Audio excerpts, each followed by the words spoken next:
My focus right now is Sean Combs because he's a South African. Most likely because he was victimized by his mentor, Clive Davis. Rumor has it, allegedly, Diddy got on his knees for Clive Davis in 1994. He got a boss too, and his boss name is Clive Davis.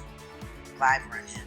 Diddy don't run himself. Feds recently requested Dylan to come forward with information on Clive Davis, the man behind Bad Boy Records and the sexual minors like Usher and Justin Bieber. Clive Davis has long held sway over the music business from behind the scenes. The federal government's proposed plea deal may potentially expose some of Diddy's and Hollywood's most sinister secrets. The fact that Clive Davis and Will Smith are at the heart of it all indicates that Diddy wasn't controlling his sex. In possession. That's what Clive Davis does. The amount of abuse that Janis Joplin suffered when she wanted to leave Clive Davis management. The amount of abuse Whitney Houston suffered when she was ready to write her book. And then all of the abuses that she suffered. You know, Luther Vandross, it was nasty work, Clive. Swinging it at Jay-Z's knees. I'm swinging it at Clive Davis's knees. And I'm swinging it at anybody else's knees who has had anything to do with this tyranny, with this evil. Diddy learned how to operate Bad Boy from his mentor, Clive Davis, who has signed some of the greatest names in the hip-hop industry. Clive also helped Diddy set things up and was the one who first introduced Diddy to Freakoff events. The person who organized Freakoff parties was Clive Davis, who reportedly had a party at the same hotel the night Whitney Houston passed away while her body was in a bathtub. He was aware that his biggest singer was dead a few floors below, but he didn't care. Diddy displayed the same. And that's not my doing. That's not Cassie doing. That's his doing and his learned behavior from the people that mentored him. You gotta realize, man, he learned from Andre Harrell. He learned from Russell Simmons. He learned from Clive Davis. You understand? When those people are telling you that they were heavy into the drugs, they was heavy into beating women and doing things at that age, at that crazy stage, that's gonna make him think that he can get away with the same thing that they was getting away with back then. You understand? The things that he was saying, you know, the touchy-feely between two men and all that stuff like that, man. All that, he learned that from them dudes. When I told y'all the story, when me and my man went up to Russell Simmons, he had a house, he had a man in bikini drawers in his bed. You understand? Bruh, this is that he learned. I'm assuming he learned it from them. Let me put that. And I'm not gonna say allegedly because I saw that for my own self. My man was with me, Slick was with me, and we saw that for our own. One person claimed on Twitter that Sean Diddy Combs was given his Bad Boy imprint by Arista's Clive Davis, who is openly gay. What Sean had to do for riches is not uncommon for successful black men in entertainment and politics. All that glitters is not gold.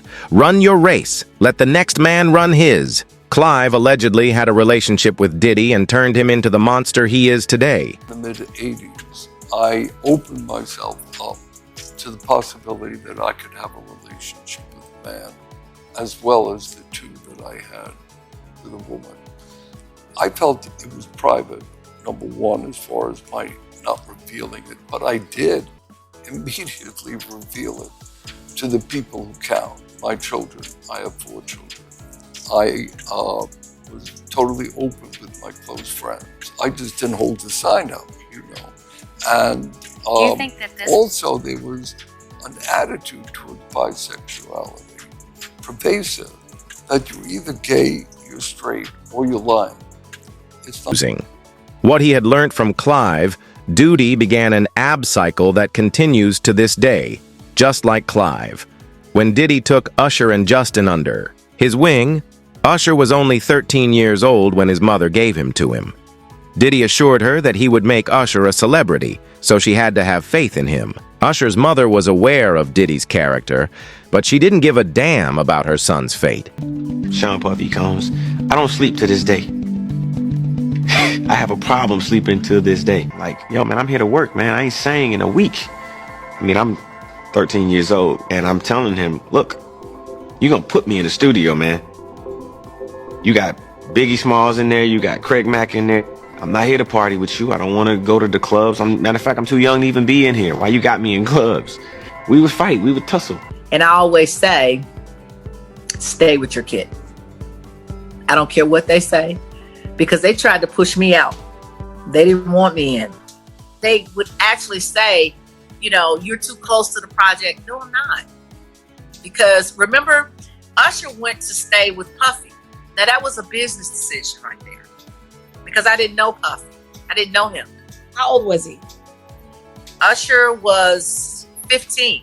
He lost his voice. Physically or just? You know, puberty. He's growing.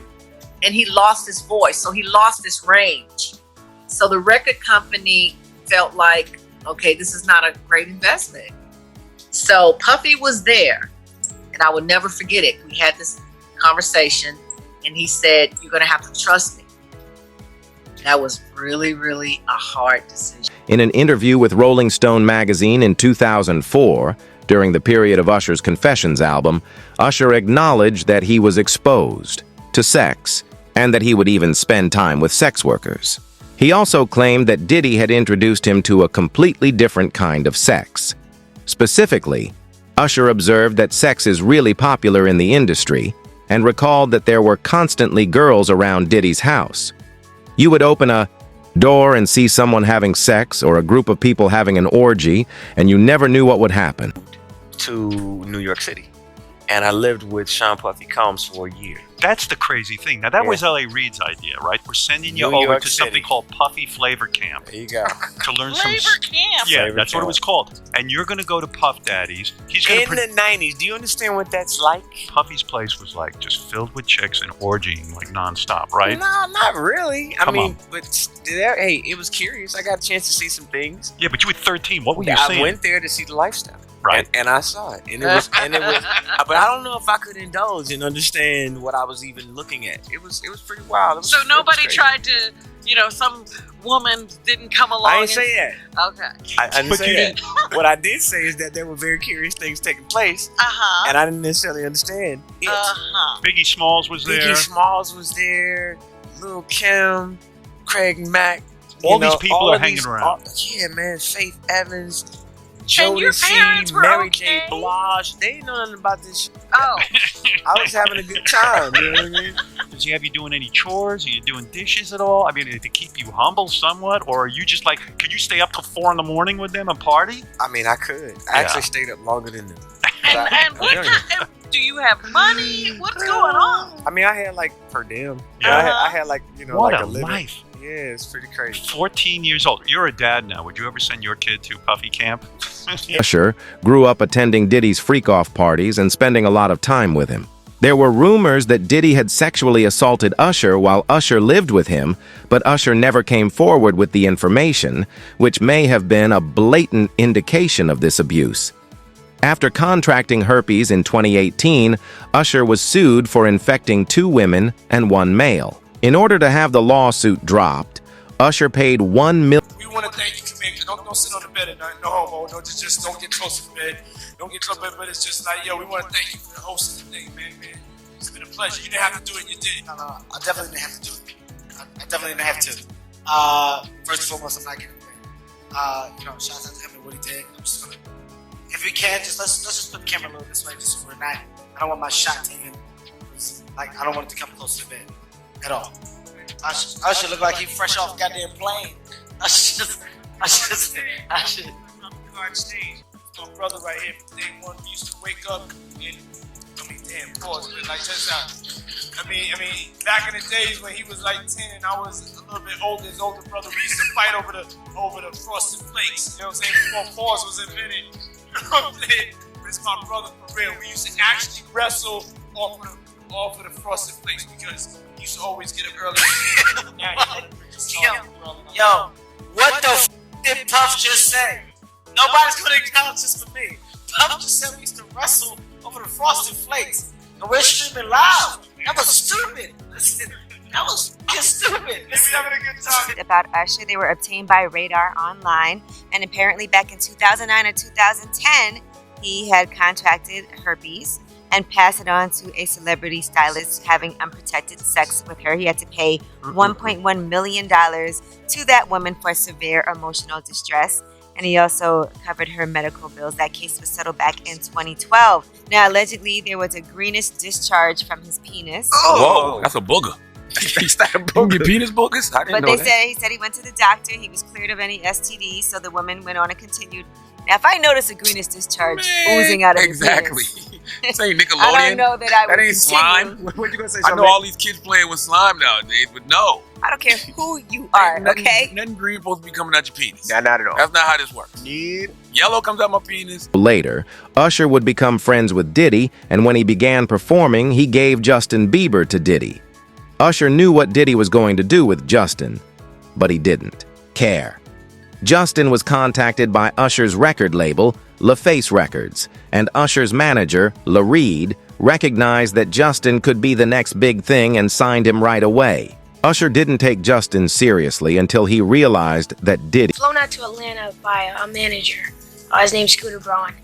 Flown out to Atlanta just to meet with him and meet different producers and different people. I was actually going to meet Jermaine Dupri at his studio. And who rolls up? Usher and his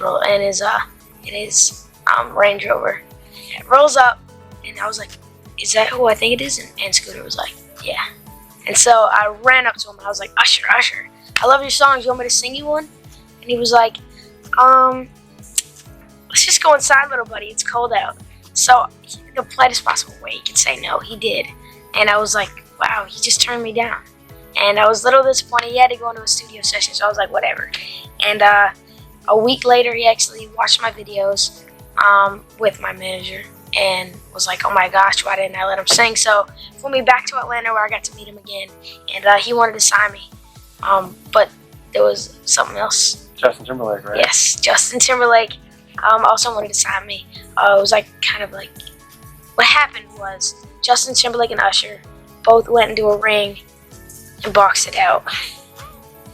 And the outcome was Usher. I think it was his teeth. Justin separated himself from Diddy and Usher because he was abused by Diddy and is still fighting with drug misuse.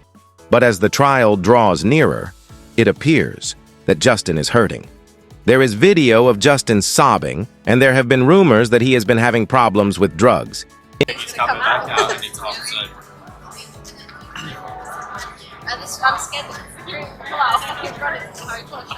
Sorry for we're all trying to bombard.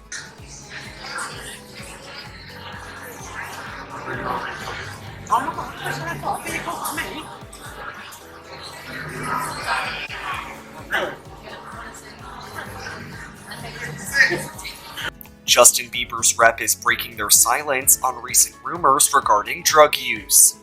A rep for the singer, who shares 6-month-old son Jack Blues Bieber with wife Hailey Bieber, is firing back at recent claims that Justin has been using hard drugs. His rep tells TMZ on February 23rd that it's, quote, absolutely not true. His team adds that it's been a very transformative year for Justin as he, quote, ended several close friendships and business relationships that no longer served him.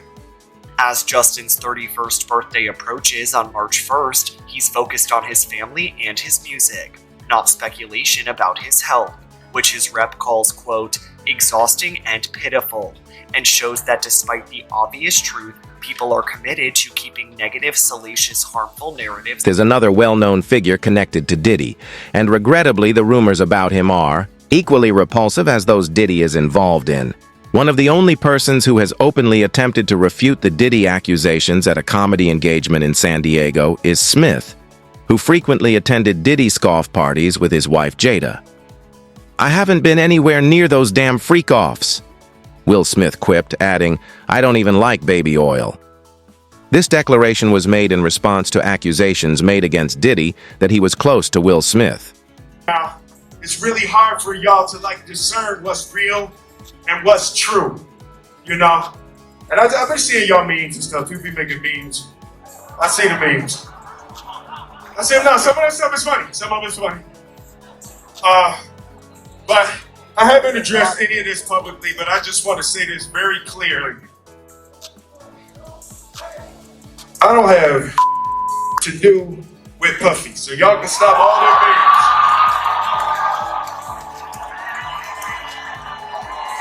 I can stop all of that. I ain't been nowhere near no damn Freakoff. Listen, I do enough of my own.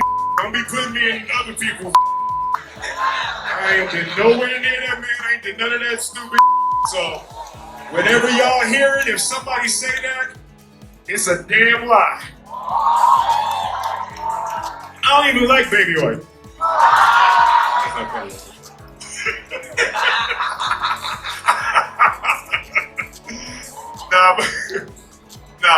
But I haven't said that publicly. I just said y'all the first time. I usually don't respond to dumb stuff because it's like people. It's so many things people say, so much stuff. But you know that one, your memes was doing too much. Y'all was having me mad.